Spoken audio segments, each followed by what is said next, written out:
Well, hey everyone, my name is Nathan Jones, and if you're new here, welcome. I like to talk about all things movies, specifically Blu-rays, and today I'm talking about the films that I watched for the International Movie Challenge. So, if any of you are unaware or didn't watch the video where I announced this challenge, the challenge was that I wanted each of you who is watching, anyone who wanted to participate in the challenge, to watch 10 films outside of the country of their origin or the language that they do not speak. So that means you're going to be picking 10 films, hopefully in your collection, that you haven't seen before, that have been sitting on your shelf for quite some time, or you're able to do this, via a streaming service like the Criterion Channel, for instance, which has a plethora of international pictures. But I digress. I wanted to tackle 10 films that I hadn't seen that had been on my shelf for a while, but I also wanted to add something to that, so that's where the International Movie Challenge came into being. And so what I decided to do was I decided to choose 10 different films from 10 different countries. Actually, one of them doesn't exist anymore, but we'll talk about that, in a bit, and the choices that I made. But I'm really kind of curious to know if any of you participated in this challenge, or if you are still doing this challenge. Let me know in the comment section down below what you have chosen for this International Movie Challenge. If you don't have the time, that's perfectly fine. I know there's lots of challenges going on right now. For instance, I know Junesploitation, which is an F This Movie podcast challenge that I actually participated in last year, is going on at this very moment, fresh on, I think, day 4 or whatever, whenever this comes out. But I digress. I'm very excited to showcase what I chose and what I decided to watch. Let's just dive right into the films that I decided to watch for the International Movie Challenge. Alright, so starting off with the longest film in the films that I watched, I definitely wanted to watch this. I've had it on my shelf for probably 2 years now, and I picked it up from Cohen Film Collection, so I've been picking up some Cohen titles here and there, but I decided to watch, and I'm trying to do this the best. This is a French film. This is from 1991. It's actually titled The Beautiful Troublemaker, but I'm going to do my best to say it in French. La Belle Noiseuse. I hope I completely said that correctly, but Jacques Rivette is the director of this film. It's from 1991, like I said. It is a 238-minute film, so it's very, very long. In fact, it's actually split up into 2 discs on this particular set, and boy oh boy, it is this weird combination of artistic beauty and the creative process, but also like looking at the human body. It's this weird collaboration, and honestly, when I watched the film and I started meditating with it, because it really is such a meditative film, it's this character study between these 4 characters in this particular setting in France, and it's kind of near the summertime, and there is this old painter who hasn't really painted in years, and he has a younger wife who really was his inspiration, but he has really lost that inspiration. And so a younger couple comes along, and that younger couple kind of brings some inspiration back to him, or at least he sees that this young woman, he said, well, maybe she could be the centerpiece to where I finish this painting. And so and she has to be completely nude in front of him. And so what happens here is this weird, I guess, combination of like erotic, maybe creative process, but at the same time, it's this line between art and eroticism, where really the human body is just, it's bone, it's sinew, it's blood, it's tissue, it's these things that really you dive deeper into with this particular film, and really just kind of questions that that notion that we always kind of see when we kind of fear ourselves when we're naked and whatnot. So there's that taboo. So, but anyway, I don't want to get too much into the film. It is a really meditative film. It's very, very long. It's not for everybody, I will say. It is definitely a film that it's going to really challenge you with your time, because there are some parts in this film where he's painting the main character, and it literally takes this one take. And for instance, is if he's painting the same area or drawing something, it'll take like 5-10 minutes of him it's just the camera's like just still and watching him doing this process. So it's a very long film in that regard, but it is very powerful. Other films that are akin to this, or at least that I was like kind of drawing upon when I watched this movie, later on, obviously, because this came out in 1991, stuff that came to my mind are like Portrait of a Lady on Fire, that came out recently, and also Call Me by Your Name. in some sense. Very different films, those two in comparison to this one, but I saw some of those parallels. And if you like those films, I think you might give yourself a shot and watch this one. And it's a really good time, and I would highly recommend it if you are patient, right? Because it's definitely one of those movies that your patience is going to be challenged. It's on 2 discs. It's 4 hours long. Now, I will say this is a hard to find film. I believe the Blu-ray might be out of print, but the DVD is available if you do want to watch this film. It's like I said, it is a film that'll test your time, but at the same time, I would recommend it hands down. So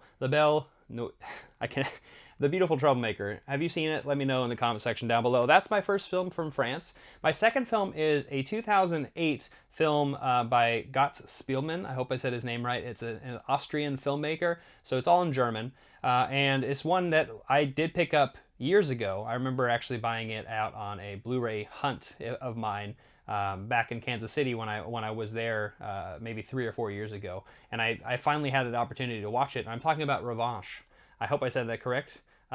Revenge. I don't know how to say it. It's revenge, more or less. It's a crazy tale of this man and this woman who are trying to escape their class structure to the countryside. But the first half of the film really does fit with these 2 characters in particular, because one is a prostitute who is from an undisclosed location in Europe.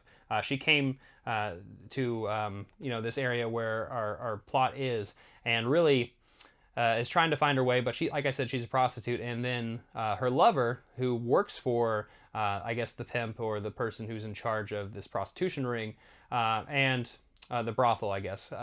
So that's what happens, is like they are trying to escape this life into the countryside, and then things kind of go awry. There's these 2 other characters in this film that are involved in the plot line as well.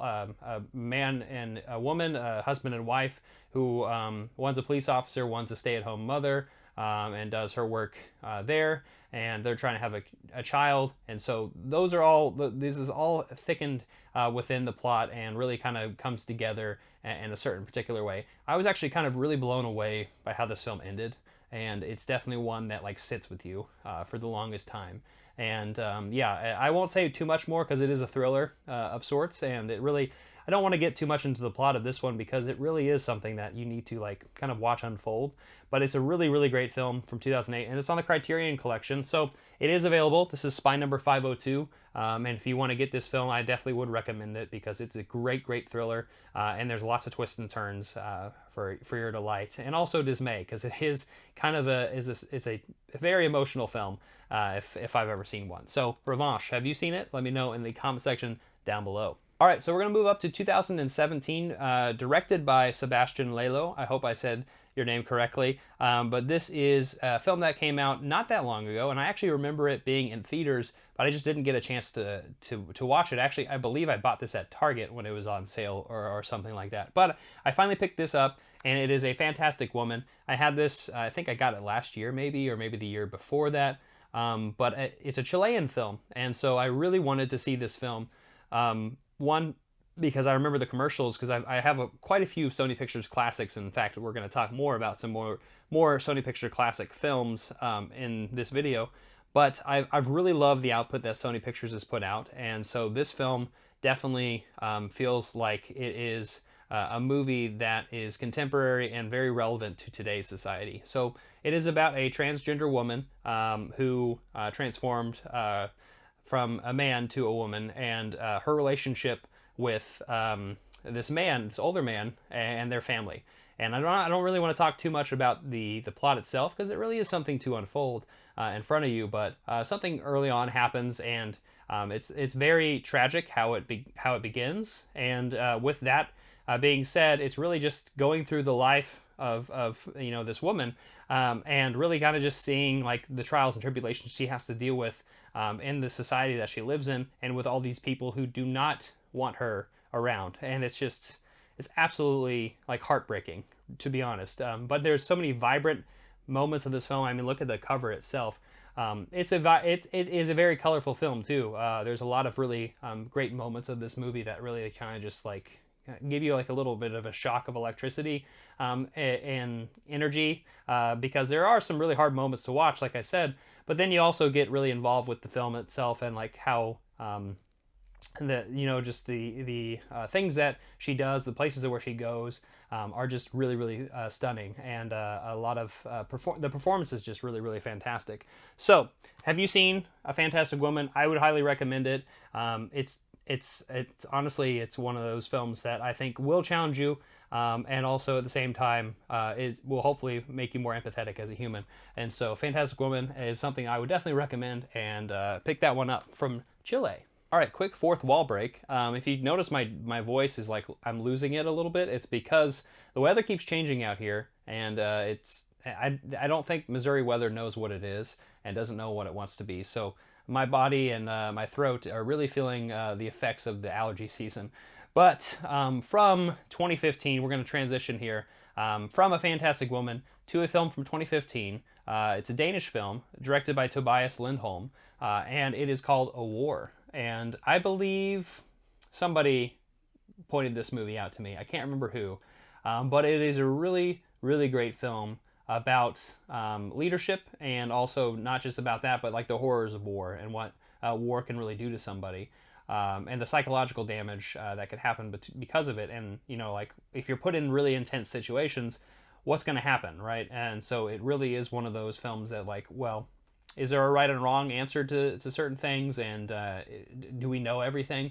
And that really is kind of at the heart of this film, and it really is just the struggle of our main character, who's really just wanting to come back home to his wife and kids, but at the same time he helms this unit, and I believe they're in Afghanistan, maybe? Yeah, they're in Afghanistan. So this Danish troop is down there, and so he gets sent home because of a mistake he makes, and the second half of the film really turns into a trial, and see where he's going from there.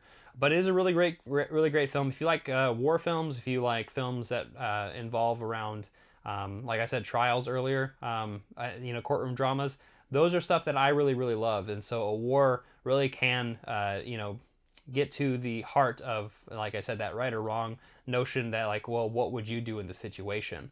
And I would definitely recommend this film. And like I said, Tobias Lindholm does a really great job directing. So have any of you seen A War? I would definitely recommend this film if you haven't seen it before. Now we're going to move on to a film from Japan. All right, so now we're going to move on to a film from Japan, and I actually just realized that I've been really watching a lot of this filmmaker, this Japanese filmmaker, Hirokazu Koreeda. I finally watched this Arrow Academy version of The Third Murder. And The Third Murder is a courtroom drama, just like A War, at least the second half of A War is. But Third Murder really is this man who commits this act, and really he says he has really no memory of it, but he's like, yeah, I killed him. I remember doing that. And it's kind of like this, like, well, what exactly happened? And so the defense of this guy is really just trying to piece all together all these things going on and all the people involved. So it really is kind of this really crazy mystery thriller that's kind of going around. You don't know exactly who did what, and if certain events actually happened the way they did. And even though you did see at the very beginning of the film the murder being committed by our main the guy who is in prison, right, who's going to be put on trial. So it is a film that you kind of question reality a little bit, and motives as well. But The Third Murder is a really good Japanese film, and like I said, I have been watching a lot of Koreeda films. I will say this is definitely one, not one of my favorite Koreeda films, but it's definitely a really good one. And I definitely have been, I guess, in a somber, serious mood. All the films that I've picked up and how I've been watching are fairly serious for some reason.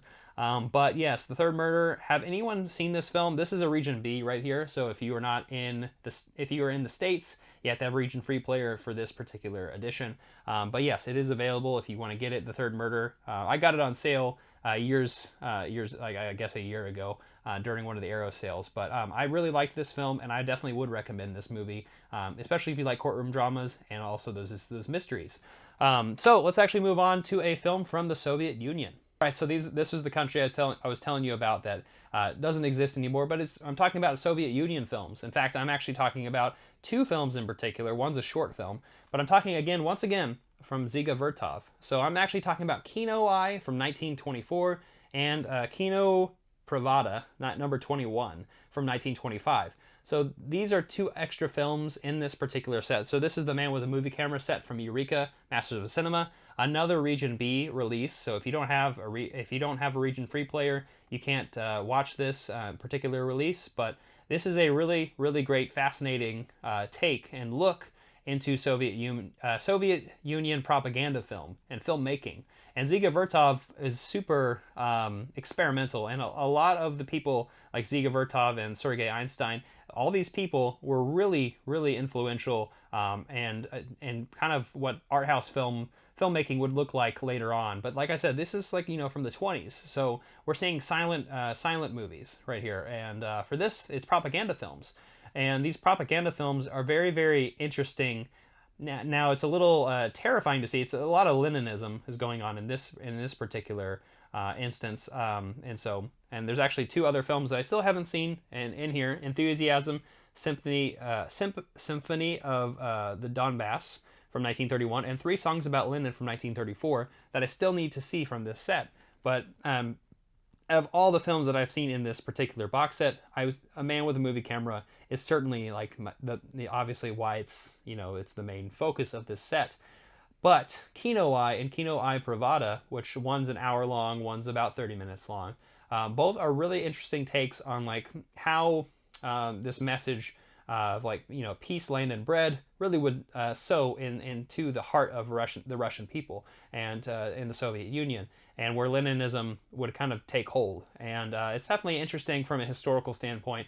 And if you haven't seen any of Dziga Vertov's films, definitely start off with Man with Movie Camera. That's the one I would recommend. But it definitely was. I had to be in a particular mood to watch the Kino Eye and the Kino Pravda number 21 films in this set. But it's definitely worth a watch, especially if you are interested in filmmaking and also historical purposes. So have any of you seen any of the Dziga Vertov's work? I'm actually kind of curious. Let me know in the comment section down below.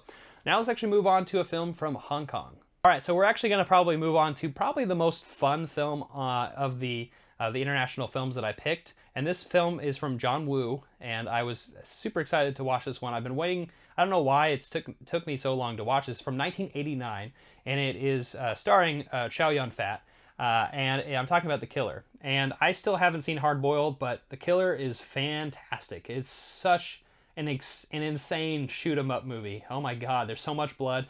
And there's doves. There's a lot of doves because there's some I guess symbolism going on in this particular movie.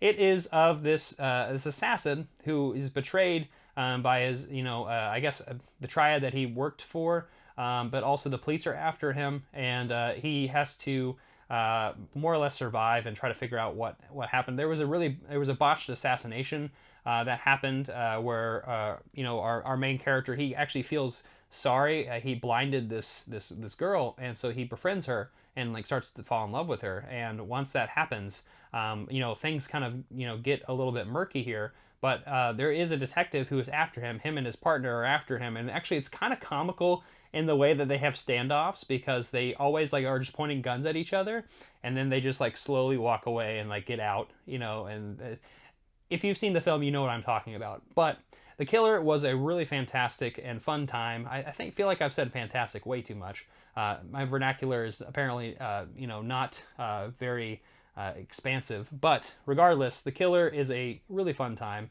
and is a really great emotional story that, honestly, there's some things in here that I didn't expect to happen. And that makes me happy that, my expectations were subverted here. And so if you seen The Killer, I definitely would recommend it. I really wish that Criterion would put this out. I know they have this. I think it used to be a Laserdisc, and it would be really cool if these were kind of uprooted and put out on that. But yes, The Killer, it's a good time. Definitely would recommend it. From 1989 from Hong Kong. All right, now we're going to move on to a film from Israel. All right, so the next film is a 2008 film. It's an animated film by Ari Folman, and it's once again kind of going back to the film that we're talking about, A War, the Danish film. This is about the horrors of war, and I'm talking about Waltz with Bashir. And Waltz with Bashir is an animated film with very stylistic in the making of this film. And honestly, I don't think I would want to see a non-animated film, a live-action film of what the stuff that's going on in this film, because it really is a horrifying thing. Now, obviously, this is about a little bit about I think it's the first Lebanon War right here. So it talks a little bit about the Palestinian Israeli conflict that has continued on to today. And I actually don't want to comment on what's going on in today's society and the politics involved with that. But I'm talking about the filmmaking, right? I'm talking about the film itself. What this film kind of centers around is our main character who is trying to piece together these events that happened and these horrifying things that transpired. And Ari Folman actually did participate in this war, and so it really is kind of reflective in that sense, and just really seeing the horrors of war and like the atrocities that they established, and for better or for worse, because I don't know if there is a particular message with this film per se, but it really is just showing you how horrifying this thing is, and especially near the end where it kind of cuts from the animation to real life footage. It's hard to watch. It really is. But I think it's essential. This film is definitely essential in a viewing, especially if you understand real events. Like, obviously this is animated, right? Like I said earlier, that I don't know if I could watch it in real time with real actors and these real events happening. But nonetheless, it is something that I definitely would strongly recommend to watch, not just from an artistic standpoint, because obviously this is a very colorful film, and this is a very powerful film when it comes to animation, but it's also powerful in its message. And so I definitely would recommend Waltz with Bashir. This is another Sony Pictures classic film, and it's definitely a really, really good one. Have any of you seen Waltz with Bashir? I want to know down in the comment section down below. Now let's move on to Argentina. All right, so now we're moving on to another Sony Pictures classic film from 2009, and it is actually the Academy Award winner for the Best Foreign Language Film from 2009. Another Sony Pictures classic, I think I already said, The Secret in Their Eyes. And this is directed by Juan Jose Campanella. And man, oh man, I think they remade this film, by the way, which I heard is not very good. But I have had this on my shelf. I know for a fact that I've had this on for at least 3 years, which is not good. But I finally was able to watch this, and man, oh man, this is another thriller mystery of this brutal rape and murder that happens of this man's wife, and he is trying to get this attorney and their whole office involved, trying to track down and figure out who did this. And this attorney also is a writer and wants to write this book, and it's involving with his story, and like I guess he just got a new judge who resides over him that he's kind of in love with, who is younger than him and definitely out of his league. And it revolves around that too, that love story. But it also is trying to figure out, okay, who is the murderer, what exactly happened, and what's all going on. And it's a lot deeper than just that particular through line. I would highly recommend this film. Like I said, I'm not going to say too much about it, but The Secret in Their Eyes is a great Argentinian film, and I'm really glad that I was able to watch the performances by all the people involved in this movie, because they were incredible. Some of the best performances out of all the things that I've seen, that I've talked about. I think this is one of like kind of the upper echelon of acting in my eyes. But in my eyes, there you go. But yes, The Secret in Their Eyes. Have you seen it? Let me know in the comment section down below. Let's actually move on to the last film in the collection, the one you probably saw in the thumbnail, an Iranian film from Abbas Kiarostami. And that movie that I'm talking about is from 1997. It is spine number 45 in the Criterion collection, talking about Taste of Cherry. I love that Criterion finally put this out not that long ago on Blu-ray. And as some of you know, if you've been on the channel for a bit, I was able to watch Close Up not that long ago, the Coker trilogy, and a few other Kiarostami films, and I'm in love with this filmmaker. And I can't praise him enough. This pseudo-documentarian filmmaking, but also his stories, his fiction stories, like this particular one, could be fiction, but it also is a realistic story of a man who is trying to commit suicide. And I guess in the Iranian world and also in the Muslim world, suicide is a very big taboo and something you should not even think about, really, because you're not supposed to, I guess, put earth onto another soul or bury somebody. So it's something that this character is really trying to tackle with. He's trying to figure out, how am I going to get somebody involved by burying me? He wants to commit suicide. So there's 3 people in this film in particular that he hitches a ride to. And tells them like his story, and all of them have different backgrounds. One's a soldier, one is a priest in training, and another one is somebody who works as a taxidermist, I believe. Let's see, a soldier, a seminarian, a taxidermist. Yes, it's a taxidermist, and trying to figure out like why he's doing this, but also is like, hey, how do I talk to these people about something that is so taboo? That I want to go through with this, and it really is just a conversation piece. These are all conversations that are all held within this car, which is the mise en scene of the film. You know, it's within the car itself, and you just like the camera's fixated on our main character most of the time, and you know, with a few aerial landscape shots of this hill that he's trying to bury himself under, which you know, Kiarostami, I feel like he loves his hills that go up and down with roads and paved.